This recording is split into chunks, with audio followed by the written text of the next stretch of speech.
Hello friends, welcome to Smile Talk paramedical channel. Friends ನೋಡಿ, KE ಮೂಲಕ ಈಗಾಗಲೇ PUC science complete ಮಾಡಿರುವಂಥ ಅಭ್ಯರ್ಥಿಗಳು ಡಿಪ್ಲೊಮಾ ಫಾರ್ಮಸಿ ಬಗ್ಗೆ ಅಪ್ಲಿಕೇಶನ್ ಹಾಕಿರುವಂಥದ್ದು.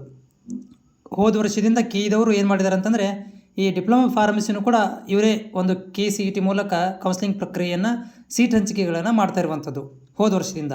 ಈ ವರ್ಷ ಏನು ಮಾಡಿದ್ದಾರೆ ಅಂತಂದರೆ, ಮೊನ್ನೆ ಏನು ಒಂದು ಅಪ್ಲಿಕೇಶನ್ ಕರೆದಿದ್ರು, KCET ಅಪ್ಲಿಕೇಶನ್ ಕರೆದಿದ್ರು. ಆವಾಗಲೇ ಈ ಡಿಪ್ಲೊಮಾ ಫಾರ್ಮಸಿದವರು ಕೂಡ ಅಪ್ಲಿಕೇಶನ್ ಹಾಕಲಿಕ್ಕೆ ಅನುಮತಿಯನ್ನು ಕೊಟ್ಟರು. ನೀವೆಲ್ಲ ಕೂಡ ಈಗಾಗಲೇ KCET ಅಪ್ಲಿಕೇಶನ್ಗಳನ್ನು ಹಾಕಿದ್ದೀರಿ.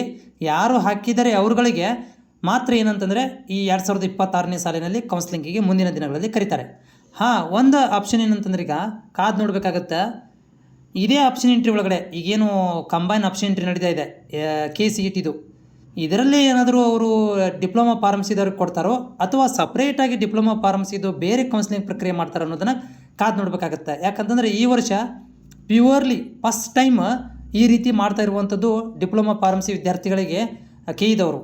ಸೊ ಹೀಗಾಗಿ ನಮಗೂ ಕೂಡ ಏನಪ್ಪ ಅಂದ್ರೆ ಅಷ್ಟೊಂದು ಕ್ಲಾರಿಟಿ ಕೂಡ ಇನ್ನೂವರೆಗೆ KEದವರು ಕೊಟ್ಟಿಲ್ಲ. ಅವರು ಹೇಳೋದು ಒಂದೇ ಪ್ರಶ್ನೆ ಏನಂತಂದರೆ, ಡಿ ಫಾರ್ಮಸಿ ಆಗಿರಲಿ ಯಾವುದೋ ಫಾರ್ಮಸಿ ಆಗಿರಲಿ, ಇಲಾಖೆಯಿಂದ ಸೀಟ್ ಮ್ಯಾಟ್ರಿಕ್ಸ್ ಬಂದ ತಕ್ಷಣ ನಾವು ಏನು ಮಾಡಿಬಿಡ್ತೀವಿ ಅಂತಂದರೆ, ಇವತ್ತೇ ನಾಳೆನೇ ನಾವು ಸ್ಟಾರ್ಟ್ ಮಾಡಿಬಿಡ್ತೀವಿ ಕೌನ್ಸಿಲಿಂಗ್ ಪ್ರಕ್ರಿಯೆ ಅಂತ ಹೇಳಿರುವಂಥದ್ದು.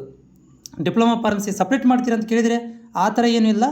ನಮ್ಮಗಳಿಗೆ ಸೀಟ್ ಮ್ಯಾಟ್ರಿಕ್ಸ್ ಬಂದರೆ ನಾವು ಕಂಬೈನು ಮಾಡ್ಬೋದು, ಅಥವಾ ಅದು ಬರಲಿಲ್ಲ ಅಂದರೆ ಸಪ್ರೇಟು ಮಾಡ್ಬೋದು. ಅದು ಡಿಪೆಂಡ್ ಆಗುತ್ತೆ ಇಲಾಖೆಯ ಮೇಲೆ ಅಂತ ಸ್ಪಷ್ಟೀಕರಣವನ್ನು ಕೊಟ್ಟಿರುವಂಥದ್ದು. ಸೊ ಹೀಗಾಗಿ ಯಾರು ಡಿ ಫಾರ್ಮಸಿ ಮಾಡಬೇಕಂತಿದ್ದೀರಿ ಅವರುಗಳಿಗೆ ಈ ಸೆಕೆಂಡ್ ರೌಂಡಲ್ಲಿ ಏನಾದರೂ ಮಿಸ್ ಆದರೆ ನಿಮ್ಮಗಳಿಗೆ ಮುಂದಿನ ದಿನಗಳಲ್ಲಿ ಸಪ್ರೇಟ್ ಆದಂಥ ಕೌನ್ಸಿಲಿಂಗ್ ಪ್ರಕ್ರಿಯೆಯನ್ನು ಮಾಡುವಂಥ ಪ್ರೊಸೀಜರ್ ಇರುತ್ತೆ. ಇಲ್ಲ ಇದೇ ಸೆಕೆಂಡ್ ರೌಂಡಲ್ಲಿ ಏನಾದರೂ ಇಲಾಖೆಯಿಂದ ಸೀಟ್ ಮ್ಯಾಟ್ರಿಕ್ಸ್ ಬಂದುಬಿಡ್ತು ಅಂತಂದರೆ ಸೆಕೆಂಡ್ ರೌಂಡಲ್ಲಿ ಕೂಡ ನೀವು ಜಾಯ್ನ್ ಆಗಿಬಿಡ್ತೀರಾ. ಡಿಪ್ಲೊಮಾ ಫಾರ್ಮಸಿದವರು ಕೂಡ ಆಪ್ಷನ್ ಎಂಟ್ರಿಗಳನ್ನು ಮಾಡಬೇಕಾಗುತ್ತೆ.